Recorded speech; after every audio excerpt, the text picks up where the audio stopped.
Uma de nossas ouvintes deu o seguinte testemunho: como sou grata a Deus por esse ministério que tem me impactado profundamente e produzido em mim uma fé mais sólida e genuína.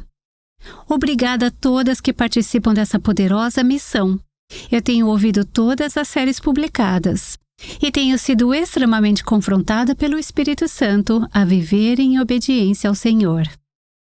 Eu amo a voz de vocês. É o som que vem de Deus ao meu coração. O Aviva Nossos Corações é sustentado por ouvintes como você, que ama este ministério. Gostaríamos de te convidar a ser uma contribuinte assídua, para que mais e mais mulheres possam ter acesso diário a ensinamentos sólidos da Palavra de Deus. Nancy DeMoss Wolgemuth diz: você está deixando um legado em cada escolha que faz hoje? Qual será o testemunho da minha vida? Qual será o marco, o testemunho da sua vida? Como você será lembrada? Como eu serei lembrada?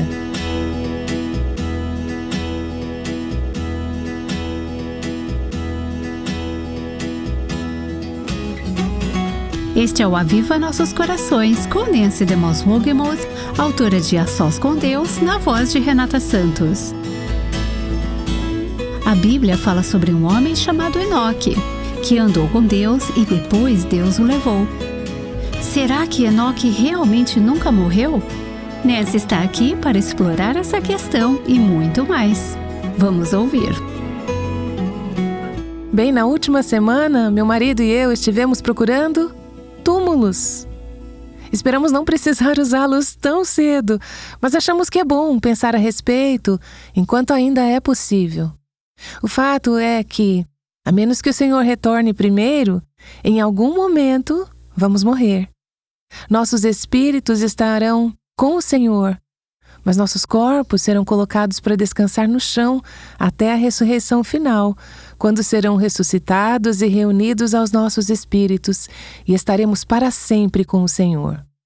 Então, pensar sobre essa questão de cemitérios e túmulos é oportuno, já que tenho meditado na vida de um homem que lemos a respeito no Antigo Testamento, um dos 2 homens na Bíblia que nunca morreram. Estou falando de Enoque. O outro foi Elias, e vamos falar um pouco sobre ele também nesta série. Mas, nos próximos dias, quero destacar vários aspectos diferentes da vida de Enoque. Existem apenas 9 versículos em toda a Bíblia que mencionam seu nome, e de alguma forma vamos fazer 5 programas, uma semana inteira de conteúdo sobre a vida de Enoque, e há ainda mais que poderia ser dito. Hoje de manhã, enquanto continuava refletindo sobre a vida desse homem incrível, aprendi ainda mais. Mas eu quero começar essa série hoje apresentando um pouco do contexto histórico, o mundo em que ele viveu. Isso é importante para ajudar a entender a vida, a mensagem e o ministério de Enoque e para discernir o que o Senhor tem a nos dizer hoje por meio dele. Te convido a abrir a sua Bíblia em Gênesis capítulo 4. Eu amo ouvir o barulhinho das páginas da Bíblia virando. É um dos meus sons favoritos. Mas se você está lendo a Bíblia através de um app, não tem problema. O importante é que leiamos juntas. Vamos ler uma boa parte deste capítulo hoje e seria ótimo se você pudesse nos acompanhar na leitura. Temos também o link de todas as passagens bíblicas nas transcrições de cada episódio. Visite o nosso site para acessá-las, www.avivanossoscorações.com. Gênesis capítulo 4 não é uma passagem muito popular em estudos bíblicos. Gênesis 4 e 5 incluem genealogias, nomes longos, listas, nomes difíceis de pronunciar, mas eles são importantes para a história completa do Evangelho. E Gênesis 4 nos conta sobre a primeira de 2 linhagens familiares que vieram de Adão e Eva. Existiam 2 linhagens. A primeira lemos no capítulo 4, a segunda vamos ler no capítulo 5. Capítulo 4, começando no versículo 1. Adão teve relações com Eva, sua mulher. Ela ficou grávida e deu à luz Caim. Então ela disse: adquiriu um varão com o auxílio do Senhor. Depois deu à luz Abel, irmão de Caim. Também neste capítulo vemos que Caim e Abel trouxeram uma oferta ao Senhor. Deus aceitou a oferta de Abel, mas rejeitou a de Caim. Essa é uma outra história para outra ocasião. Mas você se lembra que Caim ficou muito bravo, tão bravo que tirou a vida de seu irmão. E no final do versículo 12, Deus diz a ele que ele vai enfrentar uma maldição. E ele disse: você será um fugitivo e errante pela terra. Começando no versículo 17 do capítulo 4 de Gênesis, vemos a linhagem de Adão através de Caim. Caim é o filho cuja oferta foi rejeitada, o que matou seu irmão, e agora é feito um fugitivo e errante. Mas ele se casa, tem filhos, e seus filhos também têm filhos. Vemos então a linhagem de Adão através de Caim. Vou ler começando no versículo 17 de Gênesis 4. E Caim teve relações com sua mulher, ela ficou grávida e deu à luz Enoque. Veja bem, só para te confundir um pouco mais, este é um Enoque diferente daquele sobre o qual vamos falar esta semana. Este parágrafo é a única vez que ele é mencionado nas Escrituras. Caim tem um filho chamado Enoque. Caim edificou uma cidade e a chamou de Enoque, o nome de seu filho. A Enoque, este é o filho de Caim, nasceu Irade. Irade gerou Meujael, Meujael gerou Metusael e Metusael gerou Lameque. Lameque tomou para si 2 esposas. O nome de uma era Ada e o nome da outra era Zilá.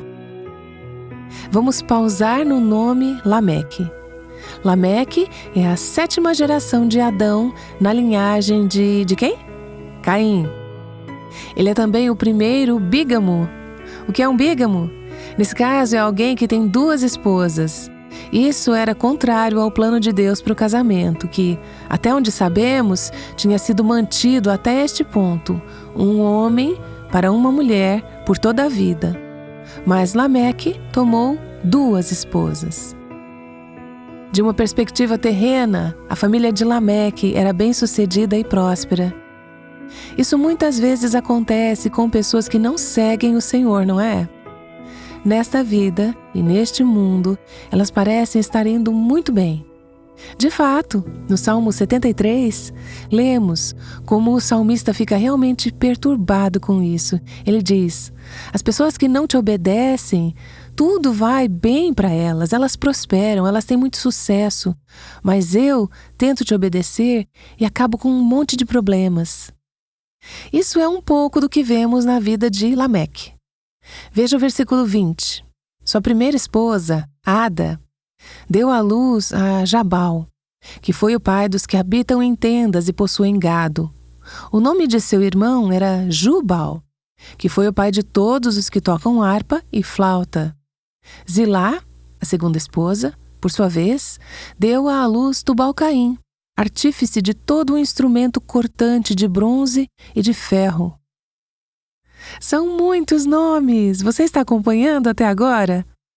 A 7ª geração de Adão, na linhagem de Caim, é Lameque, que se casa com 2 esposas, e esses são os nomes dos filhos que ele tem com essas 2 esposas. E o que você vê neste parágrafo é o homem vivendo a vida de boa, vivendo sem Deus. Não há nenhuma indicação, por mais bem-sucedidos que sejam. Um é criador de gado, outro é da área musical e outro trabalha com instrumentos de bronze e ferro. Não há nenhuma indicação de que organizam suas vidas em torno de Deus. Eles organizam suas vidas em torno de suas carreiras, de seu futuro, de si mesmos, construindo uma cidade e nomeando-a em homenagem ao Filho. Como Matthew Henry diz sobre essa passagem, aqui havia um pai de pastores e um pai de músicos, mas não um pai de fiéis. Aqui está alguém para ensinar sobre bronze e ferro, mas ninguém para ensinar o bom conhecimento do Senhor. Aqui estão dispositivos de como ser rico, como ser poderoso e como ser alegre, mas nada sobre Deus, sobre o seu temor e serviço. E assim, temos uma família que, aparentemente, está indo bem, mas que não se encaixa no plano de Deus para o casamento, para a família, para a vida. Eles não organizam suas vidas em torno de Deus. E as sementes que foram plantadas por Adão e Eva 7 gerações antes de viver a vida independentemente de Deus, continuam a criar raízes, a se multiplicar e a produzir uma colheita. Na verdade, essa vida que parece tão bem-sucedida acaba virando uma estatística de crime. Os versículos 23 e 24 contam a história de como Lameque matou um jovem que o feriu. Em vez de lamentar a perda de vida ou se arrepender desse assassinato impulsivo, ele se gaba do que fez para suas esposas.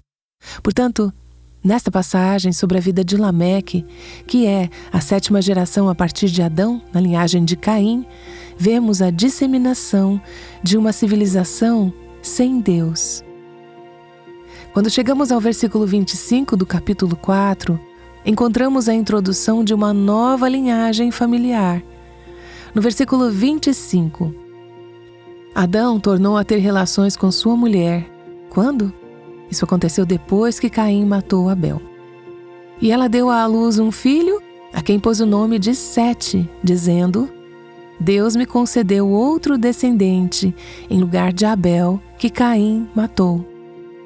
A Sete nasceu-lhe também um filho, ao qual pôs o nome de Enos. Foi nesse tempo que se começou a invocar o nome do Senhor. No final do capítulo 4 e ao longo do capítulo 5 de Gênesis, vemos a linhagem de Adão por meio de Sete, que vai até Noé. Essa é a linhagem pela qual o Messias viria um dia. Por exemplo, leia no capítulo 5, verso 3.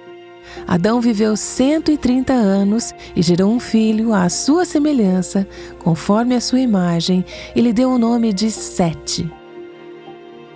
Essa é a semente piedosa que substituiu Caim, o fugitivo, o errante, o homem que vivia a vida à sua maneira. Versículo 4. Depois que gerou esse filho, Adão viveu 800 anos e teve filhos e filhas. Todos os dias da vida de Adão foram 930 anos. E qual é a próxima palavra? Morreu. Ele morreu. 2 palavras que cumprem o que Deus havia dito a Adão lá no jardim: no dia em que você pecar, certamente morrerá. Eles não morreram fisicamente naquele dia, morreram espiritualmente. A vida espiritual deles foi cortada da comunhão e relacionamento com o Espírito de Deus. Eles viveram fisicamente, no caso de Adão, por 930 anos, mas, eventualmente, ele morreu fisicamente também. E o restante deste capítulo 5 de Gênesis é o registro de uma geração após a outra, e vemos esse padrão se repetindo. Veja o versículo 18, pulando algumas gerações. Jared viveu 162 anos e gerou Enoque. Enoque viveu 65 anos e gerou Matusalém. Enoque andou com Deus e, depois que gerou Matusalém, viveu 300 anos e teve filhos e filhas. Todos os dias de Enoque foram 365 anos. Enoque andou com Deus e não foi mais visto, porque Deus o levou para junto de si. Vamos fazer uma pequena pausa aqui.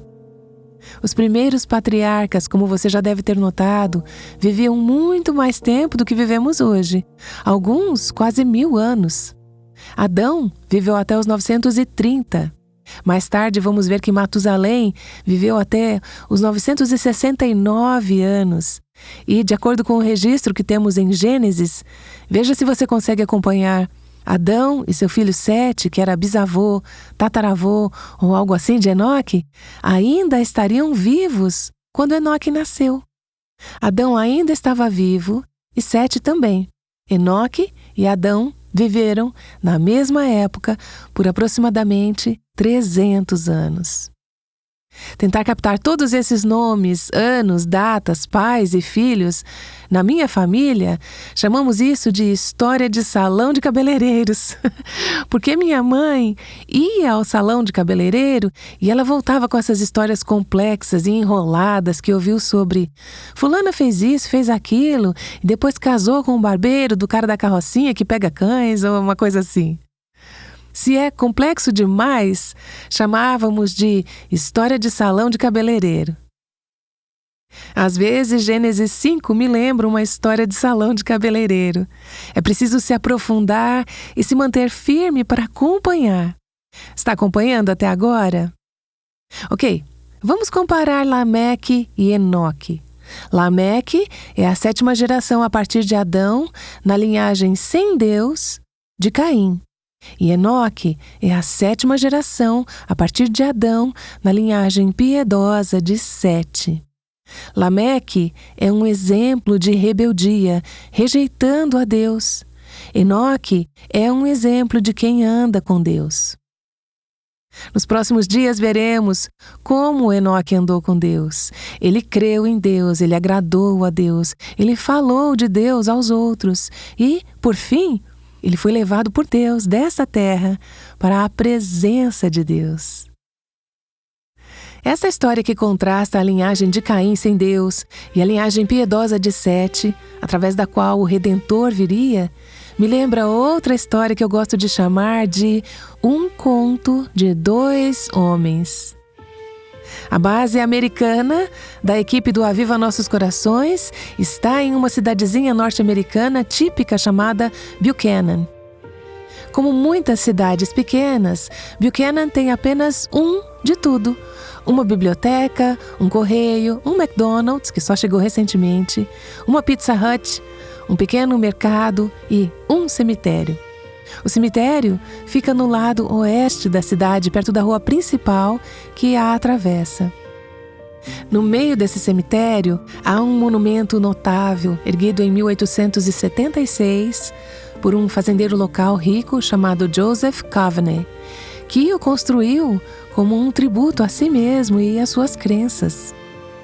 23 anos após construir o monumento, em 1897, Coveney foi enterrado ali. Joseph Coveney era um pensador radical, seguidor de Thomas Paine, Robert Ingersoll e Voltaire, conhecidos por suas críticas ao cristianismo. Em um artigo publicado no dia seguinte à sua morte, o jornal New York Times o descreveu como um dos mais notáveis infiéis dos Estados Unidos. Ele morava perto do local onde hoje o Aviva Nossos Corações está assediado. Coveney blasfemava contra a fé cristã. Ele costumava andar pela cidade com uma carruagem puxada por 2 belos cavalos brancos, que ele nomeou de Jesus Cristo e a Virgem Maria. Enquanto passeava pela cidade, ele gritava seus nomes e insultava os cavalos. Ele era um homem profano. O monumento de mármore no cemitério de Buchanan é intitulado Monumento do Pensador e tem inscrições em todos os 4 lados, escolhidas por Coveney para explicar suas crenças. Eu vou ler algumas dessas inscrições. Uma diz: a natureza é o verdadeiro Deus, a ciência, a verdadeira religião. Outras dizem: quanto mais padres, mais pobreza. Quanto mais religião, mais mentiras. Quanto mais santos, mais hipócritas. Daí tem essa: o cristianismo começou com um sonho e terminou com um assassinato. Mas talvez a inscrição mais triste seja a última, acrescentada após a sua morte. Ele morreu como viveu, um descrente na Bíblia, em Deus e na religião cristã. No leito de morte, seus filhos imploraram para que ele renegasse suas crenças e pedisse o perdão de Deus, mas, aos 92 anos, ele sussurrou: vou morrer como vivi, não acredito em Deus, na Bíblia ou na religião cristã. A alguns metros de distância, no mesmo cemitério, há outra lápide, simples e pequena, marca o túmulo de Del Fehsenfeld Jr. Del foi o fundador do ministério Life Action, o qual também deu origem ao Aviva Nossos Corações. Eu tive o privilégio de trabalhar sob a liderança de Del por 10 anos durante meus 20 anos e de cultivar uma amizade próxima com ele, sua esposa Judy e seus 5 filhos, e com Judy e os seus filhos e netos até hoje. Em 1989, aos 42 anos de idade, Del foi diagnosticado com um tumor cerebral de rápido crescimento. 7 meses depois, num gélido dia no mês de novembro, estávamos nós, no cemitério, assistindo ao seu enterro. Joseph Coveney e Del Fehsenfeld Jr. tinham uma mensagem ardendo em seus corações. Ambos dedicaram suas vidas a proclamar essa mensagem, e ambos morreram como viveram. Mas o contraste entre esses 2 homens não poderia ser mais radical.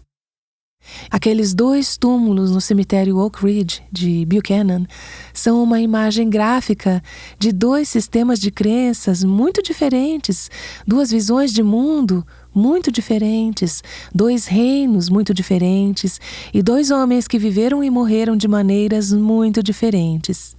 E quão diferentes das últimas palavras de Coveney foram aquelas proferidas por Del Fehsenfeld.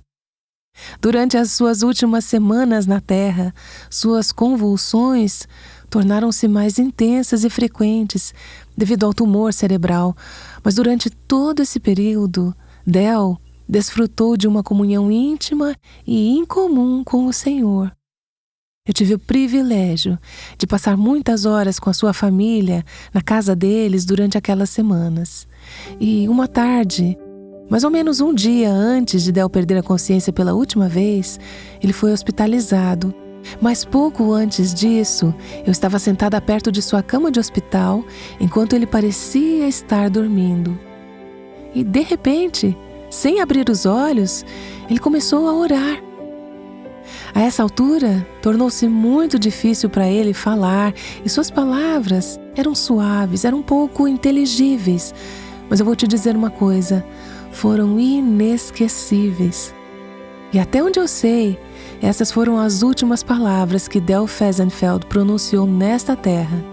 E aqui está o que ele disse: Senhor, por favor, traga de volta a tua glória à tua igreja. Envie o fogo. Converta os corações do teu povo. Que eles saibam que somente tu és Deus. Alguns dias atrás, Robert e eu fomos até o cemitério Oak Ridge, em Buchanan, onde esses 2 homens estão enterrados. Ficamos ao lado daquele monumento de pedra imponente, erguido por Joseph Coveney, décadas antes de sua morte, proclamando orgulhosamente sua descrença em Deus. Mas sabe, com o passar do tempo, as palavras inscritas naquele monumento foram se desgastando com o vento, a neve e a chuva, e já nem dá para ler boa parte do texto. Depois fomos para a parte de trás do cemitério e paramos diante de uma outra lápide bem menos chamativa. Um memorial para um Enoque dos tempos modernos, um homem cuja influência divina vai permanecer, que não será apagada pelo tempo. Ela vai continuar viva até a volta de Jesus. E o que está escrito naquela lápide é o seguinte: Del Fehsenfeld Jr., 1947 a 1989, fundador do ministério Life Action. Ele conhecia Deus, ele amava a Deus, ele andava com Deus, ele cria em Deus, ele viveu e morreu para a glória de Deus. Vivemos em uma era de Caim, não é? Uma era sem Deus, com pessoas que não pensam em Deus, que estão desacreditadas em Deus, no cristianismo e na Bíblia. Isso é tão comum. Mas ainda existem alguns Enoques. Existem pessoas, como na linhagem de Sete, que estão andando com Deus, buscando a Deus. E hoje, Assim como nos tempos de Enoque, os olhos do Senhor percorrem toda a terra, procurando por homens e mulheres cujos corações acreditam nele, que querem andar com ele, que confiam nele, que estão vivendo e morrendo para a glória de Deus. A pergunta é: hoje, enquanto os olhos do Senhor percorrem toda a terra, eles vão parar onde você está? Na sua casa, no seu trabalho, na sua escola, no seu quarto, aqui, neste lugar, no seu assento? Os olhos do Senhor estão procurando por um Enoque, por um Del Fehsenfeld Jr., por um homem ou uma mulher cujo coração é totalmente dele. Enquanto eu estava naquele cemitério há poucos dias contemplando Joseph Coveney e Del Fehsenfeld Jr., e depois as vidas de Caim, Sete e Enoque, fiquei com perguntas como estas: que tipo de marca estou deixando com a minha vida? Se a marca sobre o meu túmulo, onde quer que seja, contar o que realmente acreditava e quem eu realmente era, qual será o testemunho da minha vida? Qual será a marca, o testemunho da sua vida? Como você será lembrada? Como eu serei lembrada? Daqui a gerações, pessoas que nunca nos conheceram, o que saberão sobre nós a partir das marcas que deixamos? Que tipo de legado eu estou deixando? Que tipo de legado você está deixando? Senhor, ao começarmos este estudo sobre Enoque, da linhagem justa de Sete, percebemos a Tua graça, pois sem a Tua graça seríamos todos como os descendentes de Caim. Seríamos como Lameque, vivendo à nossa maneira, fazendo as coisas do nosso jeito, levando uma vida que parece bem-sucedida por fora, mas que ignora o Senhor, ignora a Tua lei e busca o seu próprio caminho. Agradecemos por Tua graça, que nos fez conhecer o Evangelho e a Palavra de Cristo, e agradecemos por nos chamar a andar contigo.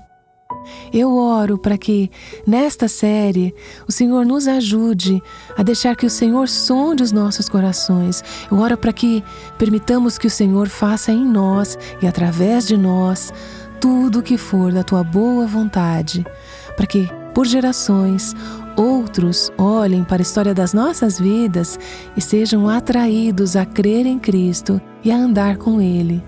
Eu oro em nome de Jesus. Amém.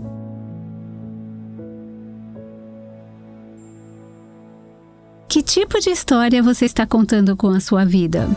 A cada dia viramos mais uma página e quando nos damos conta, o livro acabou. Nancy DeMoss Wolgemuth tem nos inspirado a garantir que seja uma boa história, uma que glorifique a Deus. Uma das melhores maneiras de fazer isso é nos conectando diariamente com o autor e consumador da nossa fé. Precisamos estar alinhadas com Ele, mesmo quando a vida é difícil, especialmente quando a vida é difícil. Nancy diz: quando o mundo está sombrio, você tem a luz de Cristo que a ilumina. Ela vai nos mostrar como durante esta série sobre a vida de Enoque. Aguardamos você amanhã aqui no Aviva Nossos Corações. O Aviva Nossos Corações é um ministério em língua portuguesa do Revive Our Hearts com Nancy DeMoss Wolgemuth, chamando as mulheres à liberdade, à plenitude e à abundância em Cristo.